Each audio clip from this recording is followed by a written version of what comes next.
Por tanto, queda un reposo para el pueblo de Dios. Presentamos la lección número 5. Jesús, el dador del descanso. Tópicos del estudio.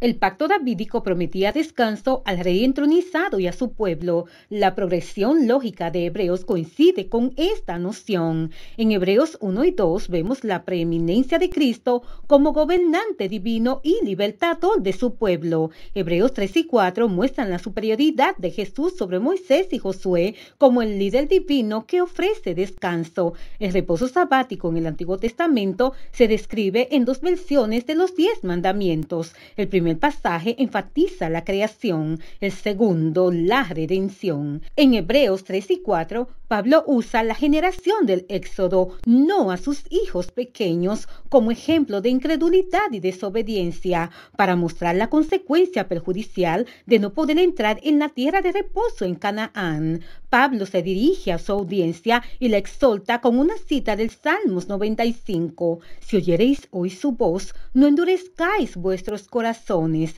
antes bien entren en su reposo. ¿Qué es este reposo? En griego sabbatismos, descanso de sábado o reposo sabático del que habla Pablo. ¿Por qué Pablo anima a su audiencia a entrar en él?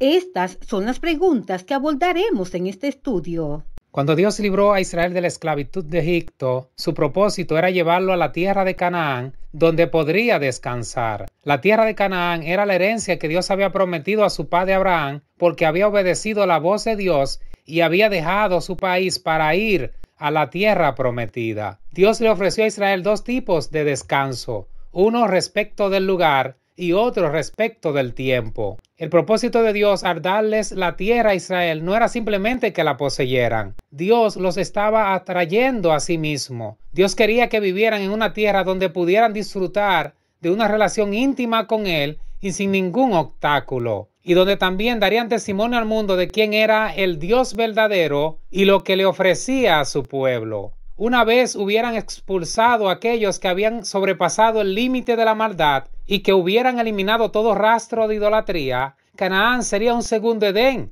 donde Dios e Israel disfrutarían del reposo y la mutua compañía. Dios vinculó el sábado de la creación con la liberación de Egipto e instruyó a Israel para que observara el sábado como un monumento conmemorativo de la creación y de su redención de Egipto. La creación y la redención están consagradas en el mandamiento del sábado. Así como no nos creamos a nosotros mismos, tampoco podemos redimirnos. Es una obra que solo Dios puede hacer y al descansar reconocemos nuestra dependencia de Él. No solo para la existencia, sino también para la salvación. Por lo tanto, la observancia del sábado es una expresión poderosa de la salvación únicamente por fe, en contraste con los que adoran a la bestia y a su imagen, que no tienen reposo, ni de día ni de noche. La triste historia es que aquellos que fueron liberados de Egipto no pudieron entrar en el descanso que les había prometido. Cuando Israel llegó a Cades Barnea, en la frontera de la tierra prometida, carecía de fe necesaria. Números 13 y 14 explican que los espías israelitas dieron un mal informe a los hijos de Israel de la tierra que habían reconocido. Afirmaron que la tierra era buena, pero advirtieron que los habitantes eran fuertes y que las ciudades estaban fortificadas y que no podrían conquistarla. Tal vez ninguna otra generación en la historia ha sido testigo de tantas obras portentosas de parte de Dios. Vio a Dios destruir a Egipto con grandes plagas, aniquilar al ejército de Faraón en el Mar Rojo, proveer pan del cielo y agua de la roca, además de manifestar su presencia continua y su dirección mediante la nube. Sin embargo, no confiaron en él. A las puertas de Canaán, solo Caleb y Josué tuvieron fe en Dios y se enfrentaron a informes contradictorios y aún así creyeron que Dios cumpliría su promesa. La incredulidad de los otros 10 espías contagió a toda la congregación. No sigamos su ejemplo, sino al contrario, fortalezcamos la fe debilitada de nuestros hermanos y hermanas.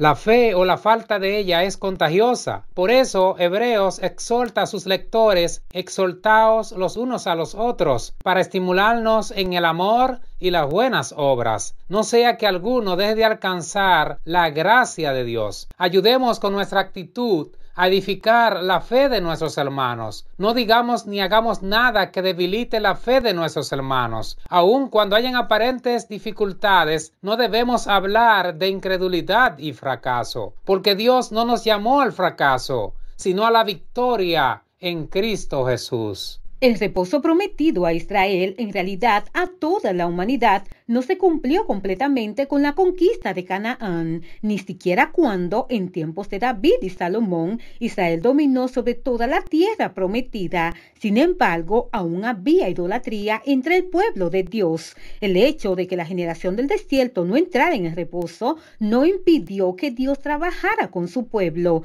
Dios permaneció fiel, a pesar de la falta de fe de ellos.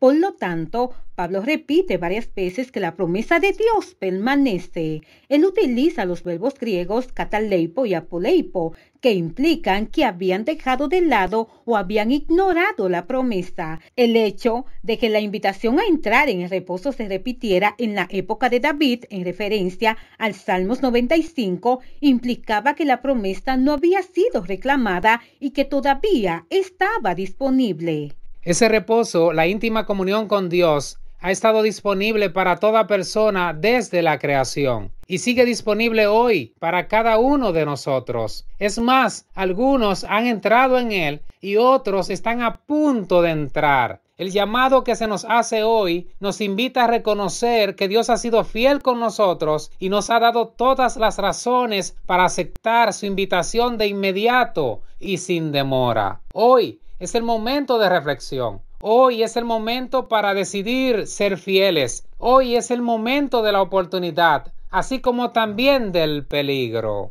En el libro de Hebreos, el concepto hoy denota la era del cumplimiento de las promesas de Dios. Dios inauguró esta era con el decreto: yo te he engendrado hoy, que invista a Jesús como gobernante en cumplimiento de las promesas de Dios. Por ende, la entronización de Jesús inauguró una nueva era de bendiciones y oportunidades para nosotros.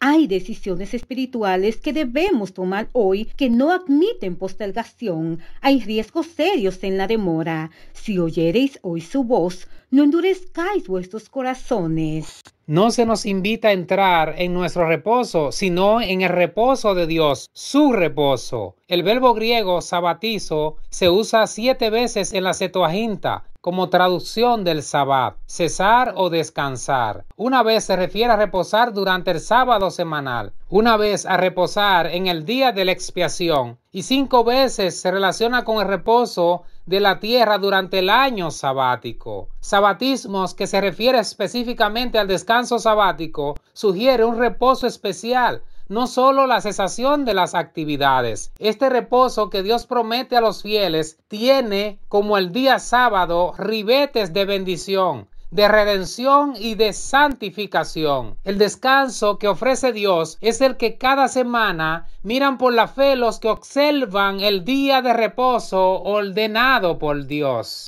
El descanso sabático celebra el hecho de que Dios terminó o concluyó su obra de la creación y de redención. Asimismo, la entronización de Jesús en el templo celestial celebra que Él terminó de ofrecer un sacrificio perfecto por nuestra salvación. Fíjate que Dios descansa solamente cuando ha conseguido nuestro bienestar. En la creación, Dios descansó cuando terminó la creación del mundo. Más adelante, Dios descansó en el templo únicamente después de completarse la conquista de la tierra que le había prometido a Abraham. A través de las victorias de David, y los hijos de Israel vivían seguros. Dios mandó construir una casa para él solamente después de que Israel y el rey tuvieran casas para ellos. El reposo definitivo que Dios nos promete es el nuevo mundo que Él creará para nosotros después de que finalmente termine el gran conflicto, la guerra entre el bien y el mal. Hebreos alude a este mundo como la ciudad cuyo arquitecto y constructor es Dios como nuestra patria celestial. Por la fe podemos descansar en Él y en la seguridad de sus promesas. ¿Qué haremos para entrar en su reposo? Como ya hemos visto, estos pasajes de Éxodo y Deuteronomio nos invitan a mirar el pasado. Nos exhortan a descansar en sábado para celebrar los logros de Dios en la creación y en la redención. Sin embargo, Hebreos 4, 9 al 11 nos invita a mirar hacia el futuro. Nos dice que Dios ha preparado un descanso sabático que está en el futuro. Sugiere una nueva dimensión para la observancia del sábado. El reposo sabático no solo conmemora las victorias de Dios en el pasado, sino también celebra las promesas de Dios para el futuro. La observancia del sábado es una anticipación del cielo en este mundo imperfecto. Esta significación de la experiencia sabática aparece bien atestiguada en la tradición judía. Una obra judía decía: el séptimo día es una señal de la resurrección,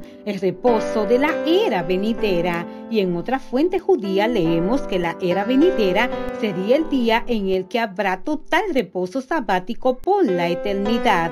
Es muy revelador que Pablo en Hebreos usa el reposo sabático y no el dominical como símbolo de la salvación por la gracia que Dios nos ofrece. El sábado es para celebración, gozo y acción de gracias. Cuando guardamos el sábado, indicamos que creemos en las promesas de Dios, que aceptamos su regalo de gracia. El sábado es una fe viva. Es probablemente la expresión más plena de nuestra convicción de que somos salvos por gracia mediante la fe en Él. El autor de Hebreos insta a que entremos en el descanso, como si no hiciera falta esperar a la eternidad para gozar del reposo que Dios ofrece. El reposo simbolizado por el reposo sabático es el reposo de la gracia. Entramos en el reposo de Dios cuando consideramos a Jesús y escuchamos su voz, cuando depositamos nuestra fe en Él, cuando desistimos de nuestros propios esfuerzos para ganar la salvación, cuando retenemos nuestra profesión y cuando nos acercamos confiadamente al trono de la gracia. Los que quieran participar de esta experiencia deben librarse de un corazón tocado por la incredulidad, deben dejar de endurecer su corazón y deben esforzarse por entrar en el reposo de Dios. Los que entren en el reposo de Dios retendrán su profesión, se acercarán confiadamente al trono de la gracia para alcanzar misericordia y hallar gracia para el oportuno socorro. Aún queda un reposo para el pueblo de Dios, un reposo futuro, pleno, libre de las obras del pecado. El reposo en el que Dios quiere que entremos todavía está abierto a los que creen. Hoy es el mejor momento para entrar en ese reposo. Hoy es el día de salvación. Si oyeres hoy su voz, no endurezcáis vuestros corazones. Dios te bendiga.